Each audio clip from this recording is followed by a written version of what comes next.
तो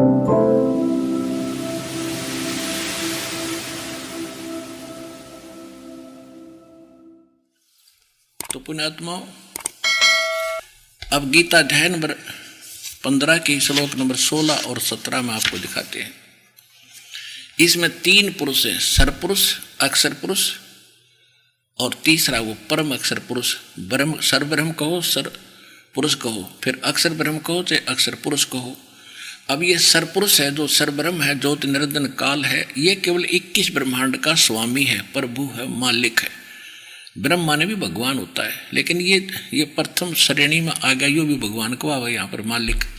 और इससे नेक्स्ट यो अक्षर ब्रह्म है, और इससे अगला जो है परम अक्षर ब्रह्म है, वो तीसरे नंबर का परमात्मा, वो परम अक्षर ब्रह्म है, वो वास्तव में अविनाशी है। ये भी स्पष्ट क्लियर होता है इसमें गीता अध्याय नंबर 15 के और श्लोक नंबर अब 16 में पढ़ेंगे हम। इसमें द्वौ इमौ पुरुषौ लोके सरय च अक्षर एवं च सरय सर्वाणी भूतानि कुटस्थ अक्षर उच्यते।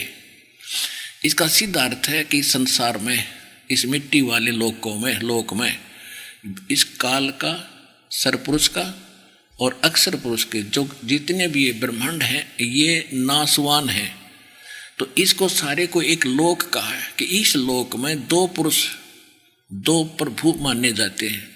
पुरुष माने स्वामी, जैसे सरपुरुष और अक्षर पुरुष। सरपुरुष ये केवल 21 ब्रह्मांड का स्वामी है, प्रभु है, पुरुष है। और ये अक्षर पुरुष है, ये 7 संख ब्रह्मांड का प्रभु है। और इनसे जो हटकर जो तीसरा परम अक्षर ब्रह्म है, वो असंख्य ब्रह्मांड का स्वामी है, प्रभु है, पुरुष है, जिसके अंतर्गत सरपुरुष और अक्षर पुरुष के भी आते हैं। अब देखना, अब हम यहाँ पढ़ रहे हैं 15वें अध्याय का 16वां श्लोक, इन्हीं का अनुवाद पढ़ते हैं। इस संसार में नासवान और विनाशी भी ये 2 प्रकार के पुरुष माने प्रभु हैं, स्वामी हैं, मालिक हैं, 2 प्रकार के। और संपूर्ण प्राणियों के शरीर तो नासवान है, जीवात्मा से मरती नहीं। इसका सीधा सा अर्थ है कि सर माने नासवान होता है, अक्षर माने अविनाशी होता है। ये अक्षर पुरुष की आयु बहुत घनी है, इसलिए ये अक्षर अविनाशी दिखाई देता, पर ये वास्तव में अविनाशी नहीं है।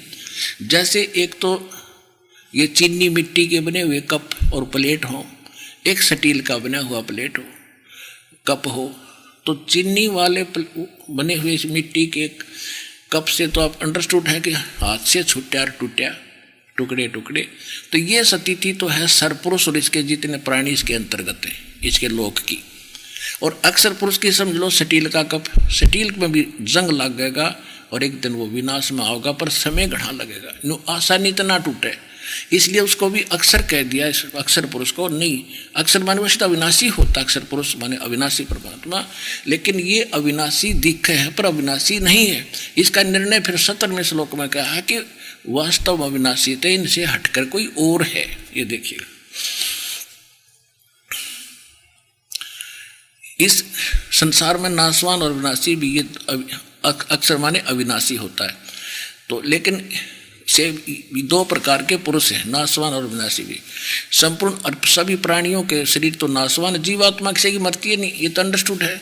अब फिर तुरंत कहा है 17वें श्लोक में कि उत्तम पुरुष है, पुरुषोत्तम तो अन्य है, जो तीनों लोकों में प्रवेश करके सबका धारण पोषण करता है, जिसको परमात्मा कहा जा सकता है, और वास्तव में वो अविनाशी है। ये देखो, तो इसे सिद्ध हुआ के ऊपर वाले तो अविनाशी हुए नहीं, वो तो नासवान हुए। 15वें अध्याय का 17वां श्लोक, 15वें अध्याय का 17वां श्लोक, 16वां पढ़ लिया। उत्तम पुरुष तु अन्य परमात्मा इति उदाहरत है, ये लोग त्रयम आविष्य विभर्ति अवैश्वर्य, अवे माने अविनाशी है। उत्तम पुरुष तो अन्य ही है, इन दोनों से कोई और है, इन दोनों से। उत्तम पुरुष है तू अन्य, उत्तम पुरुष तो कोई अन्य ही है और है, जो तीनों लोकों में प्रवेश करके सबका धारण पोषण करता है। अविनाशी परमेश्वर परमात्मा इस प्रकार कहा गया है। अंडरस्टूड हो गया? गीता ज्ञान दाता सरपुरुष है, 21 ब्रह्मांड का स्वामी, और अक्षर पुरुष भी नासवान है, ये 7 संग ब्रह्मांड का स्वामी है। और इसलिए कहा कि इन दोनों से हटकर है वो उत्तम पुरुष जो तीनों लोकों में प्रवेश करके सबका धारण पोषण करता है। अब संसार रूपी वृक्ष की जो मूल है उसी से सबका धारण पोषण होता है, जड़ से। तो वो सर्व का पालक परमात्मा पूर्ण ब्रह्म सत्य पुरुष कबीर साहब है, परम अक्षर ब्रह्म है। अब यहाँ थोड़ी सी धारणा इन अज्ञानी कुछ और फैला देते हैं कि रामपाल 15वें अध्याय के 18वें श्लोक के बारे में ना बोलता। ये हमारे कोर्स तक बाहर का है जो विषय दास लेकर चलता है, लेकिन आज यो बताऊंगा। इसका अर्थ ये है, देख पढ़ कर सुनो। ये 18वें अध्याय में ये क्या कहता गीता ज्ञानदाता, क्योंकि मैं नासवान जड़ वर्ग से तो सर्वथा अतीत हूं और अविनाशी जीव आत्मा से भी मैं उत्तम हूं, इसलिए लोक और वेद में पुरुषोत्तम नाम से प्रसिद्ध हूं। अब इसने क्या स्पष्ट कर दिया है, देखिएगा। यस्मात् क्षरम अतीत अहम अक्षरात अपि च उत्तमम उत्तम अतः अस्मि लोके वेदे च प्रथित पुरुषोत्तम। अब इसका अर्थ ये बना सीधा सा कि मेरे अंतर्गत जितने 21 ब्रह्मांड में प्राणी हैं, चाहे ब्रह्मा विष्णु महेश भी हैं, दुर्गा है, इनसे मैं अतीत हूं, इनसे तगड़ा हूं, शक्तिशाली हूं। और जिस कारण से मैं लोकवेद के आधार से, लोकवेद माने दंत कथा, सुने सुनाए ज्ञान के आधार से लोके वेदे, लोक वेद के आधार से मैं पुरुषोत्तम प्रसिद्ध हो रहा हूं, क्योंकि मैं मेरे अंतर्गत जितने हैं उनसे तगड़ा हूं, इसलिए मैं पुरुषोत्तम प्रसिद्ध हूं। लेकिन वास्तव में पुरुषोत्तम तो 15वें अध्याय के 17वें श्लोक में बता दिया कि उत्तम पुरुष तु अन्य और परमात्मा इति उदाहरत है। यह लोक तरह में अवश्य विवर्ती अवैश्वर है, वो है विनाशी। अब वो कौन है? गीता अध्याय नंबर 7 के श्लोक नंबर 29 में गीता ज्ञान दाता कह रहा है कि अर्जुन, जो साधक केवल जरा और मरण, जन्म मरण माने मृत्यु और जरा माने वृद्ध अवस्था, बुढ़ापे के दुख से और मृत्यु के दुख से जो छूटने का प्रयत्न करते हैं, वे तत् ब्रह्म विदु और अखिलम अध्यात्म कर्षणम अध्यात्म चक्रम अखिलम। अब देखिएगा 7वें अध्याय का 29वां श्लोक आपको सुनाते हैं। 7वें अध्याय का 29वां श्लोक श्रीमद् भगवत गीता 29वां श्लोक। इसका हम संस्कृत पढ़ देंगे, अब आपा भी मर कर देखेंगे, हम क्या दिक्कत से सारा ही देखेंगे। जरा मरण मोक्षाए, जरा माने वृद्ध अवस्था, मरण माने मृत्यु, मोक्ष माने छुटकारे के लिए, माम आश्रित ये तंते, ये मेरे पर आश्रित होकर जो प्रयत्न कर रहे हैं। मेरे पर आश्रित का मतलब यहाँ पर यह है कि मैं बता रहा हूँ कि उस तत्व ज्ञान जो भगवान खुद बोलता है उसमें कंप्लीट कोर्स है धार्मिक अनुष्ठानों यज्ञों का, और उसको तत्वदर्शी संत जानते हैं, वो तत्व ज्ञान है।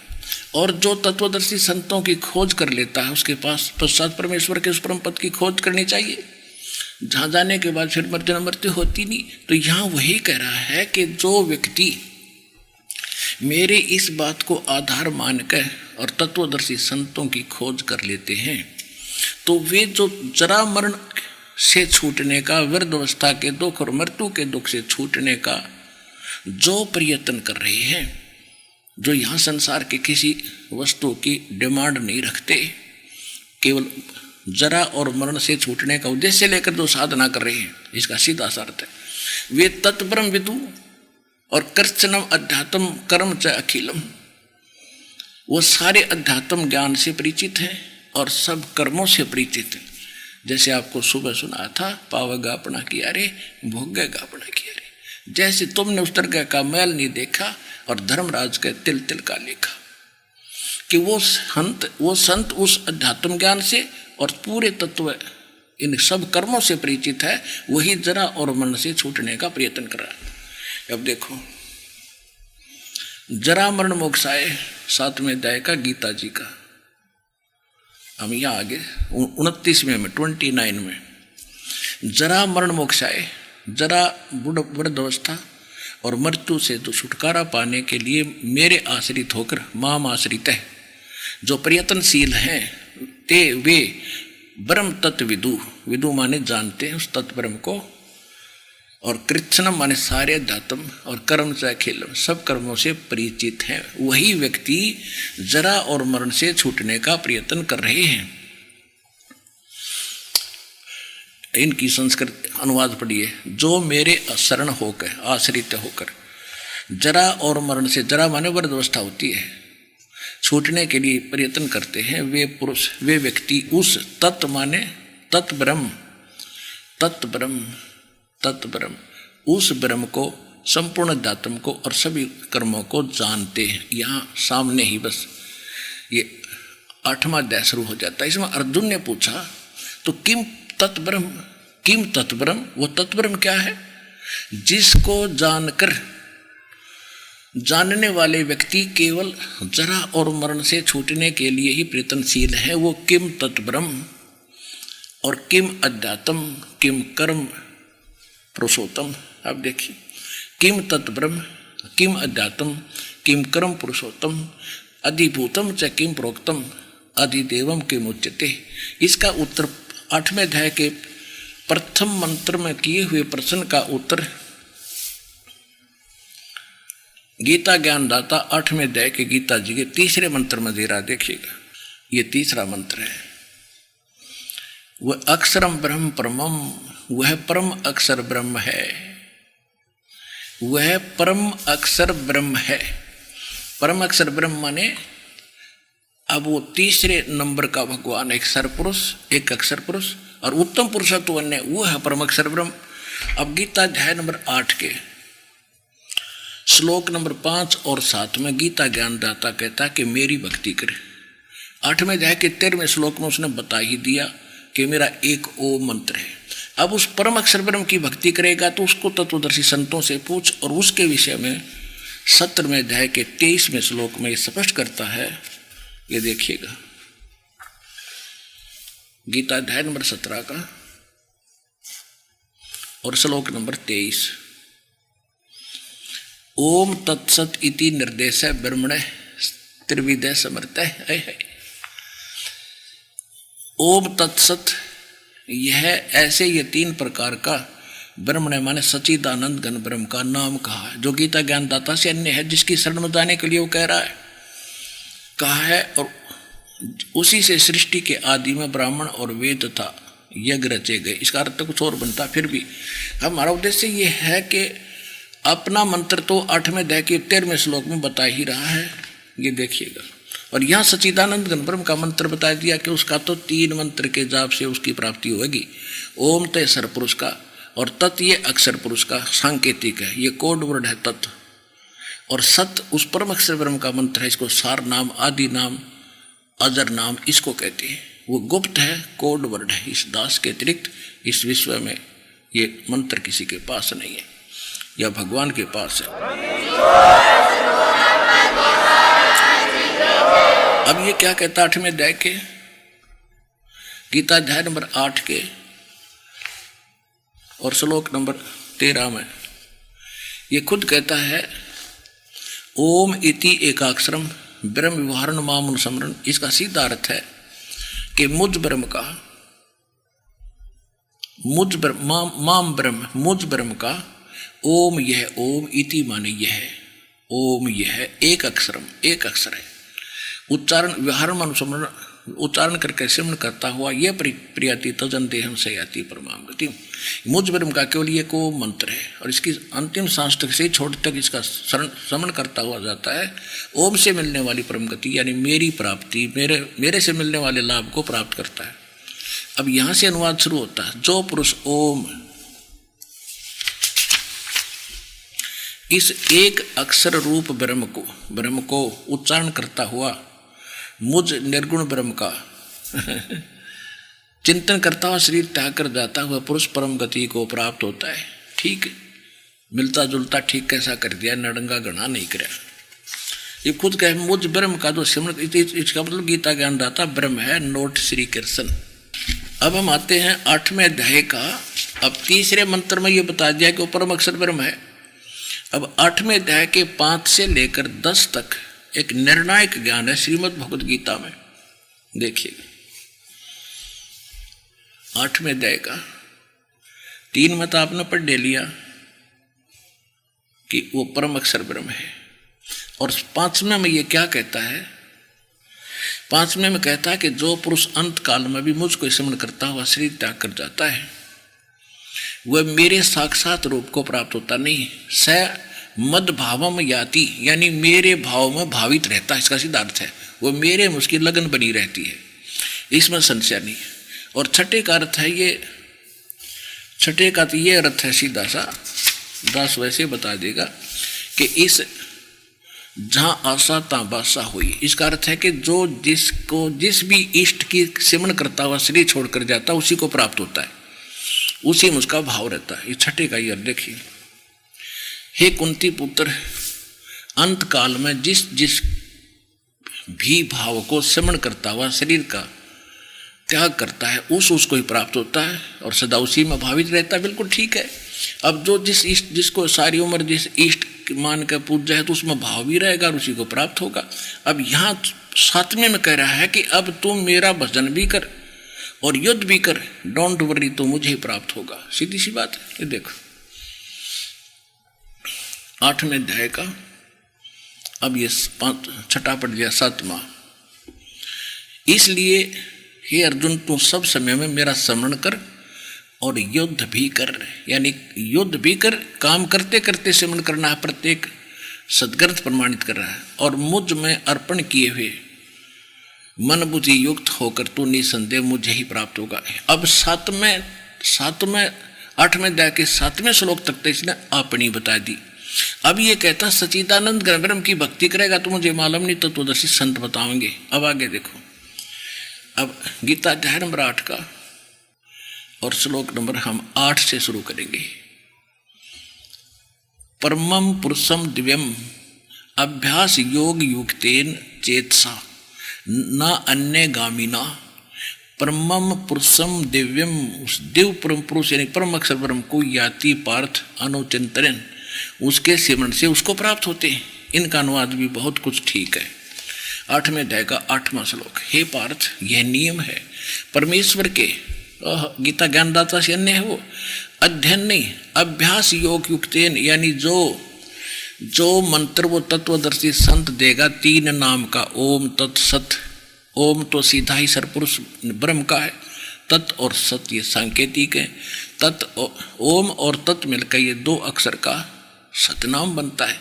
वो तत् सांकेतिक है, जो आपको प्राप्त है उनको खूब पता है। और सतयु आदि नाम है, ये अलग मंत्र है। जो सार नाम प्राप्त है उन पुण्यात्माओं को खूब ज्ञान है। तो यहाँ ये स्पष्ट कह रहा है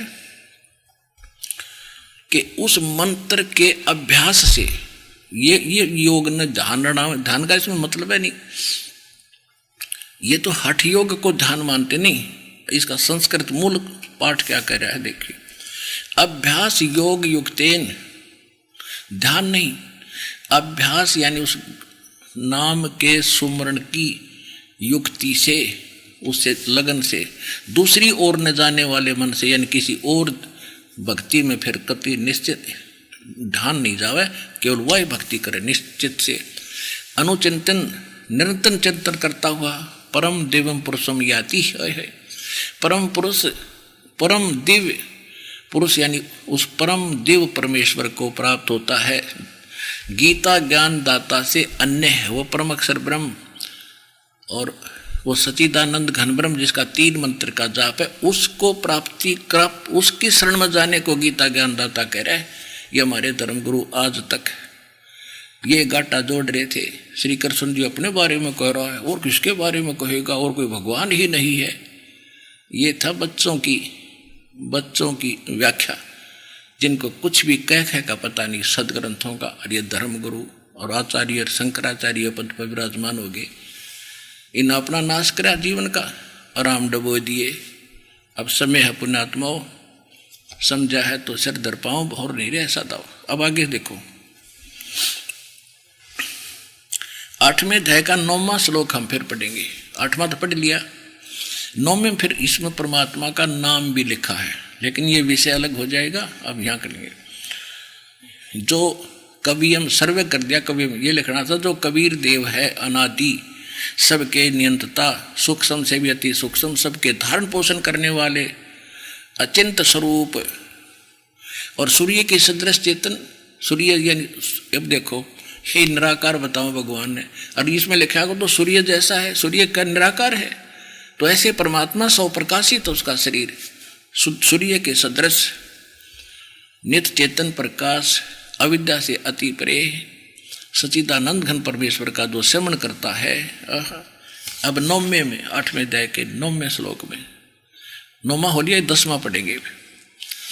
वह भक्ति युक्त पुरुष यानी उस परमात्मा की भक्ति करने वाला, योग बल से यानी भक्ति की साधना के बल से, उसकी शक्ति से भ्रकुटी में के मध्यम में प्राणों को अच्छी प्रकार स्थापित करके फिर निश्चल मन से सिमरण करता हुआ उस तम या उस अज्ञान अंधकार में छपे हुए इस परमात्मा के दिव्य रूप पर दिव्यम परमम पुरुषम परम अक्षर ब्रह्म को, उस देव परम पुरुष को गीता ज्ञान दाता से अन्य को ही प्राप्त होता है। आ गया समझ में? है। अब ये किसके शरण में जाने को कह रहा गीता ज्ञान दाता? कि उस परम अक्षर ब्रह्म की शरण में जा। और वो परम अक्षर ब्रह्म कौन है? अनंत कोट ब्रह्मांड का एक रति नहीं भारे, सतगुरु पुरुष कबीर हैं ये कुल के सृजनहारे। वो कौन कबीर? हम सुल्तानी नानक तारे, दादू को उपदेश दिया, जात दुलाहा भेद न पाया, वो कैसी मोहे कबीर हुआ। ही इज गॉड, वो weaver name of God, Kabir is the weaver name of God. वो कबीर दुलाहा है उस परमात्मा का नाम। अब गीता अध्याय नंबर 18 का श्लोक नंबर 62 और 66 आपको सुनाएंगे। पुण्यात्माओं, कितना बढ़िया मौसम, ये समय बार बार नहीं मिलेगा आपको। आपके ना जाने कौन से जन्म के इतने ढेर सारे गुण थे जो आपको परमात्मा यहाँ ले आए। और इब्दास की ड्यूटी है कि आपने कति तृप्त करूं आपकी आत्मा को इस ज्ञान से। जैसे माता पिता की चिंता रहती है, बालक थोड़ा सा दूध पी के और नूर कहेगा बस मैं ना पीता, मैं खेलन जाऊं, और वो खेलते न उठा के लाओगी माँ कि अब तो खेल में व्यस्त है, और फिर कमज़ोर हो जाएगा, बीमार हो जाएगा।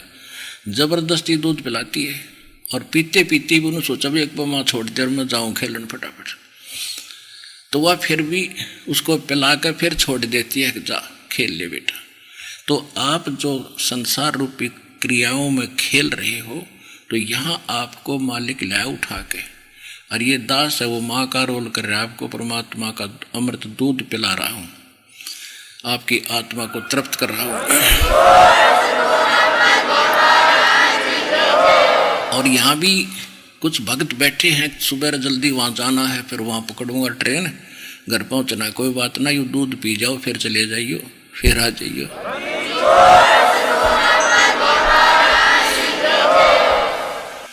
तो हम देखा करते थे, हम थोड़ा सा दूध पी कर छोड़ देते तो हमारे दादाजी ताऊ जी कहा करते, ले बेटा थोड़ा सा और पी, देख लंबी चोटी होगी तेरी, यानी हंगे पे आया करते थे।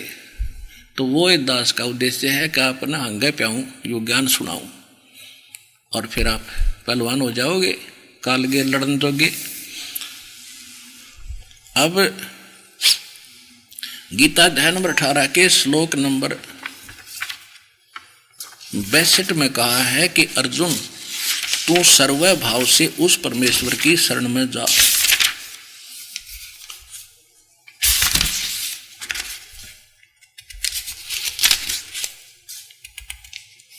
ये देखिएगा गीता अध्याय नंबर 18 का श्लोक नंबर 62, और ये 62 है। हे भारत, गीता ज्ञानदाता करे, तो सर्व प्रकार से उस परमेश्वर की शरण में जा, उस परमात्मा की कृपा से ही तू परम शांति को और सनातन परम धाम को प्राप्त होगा।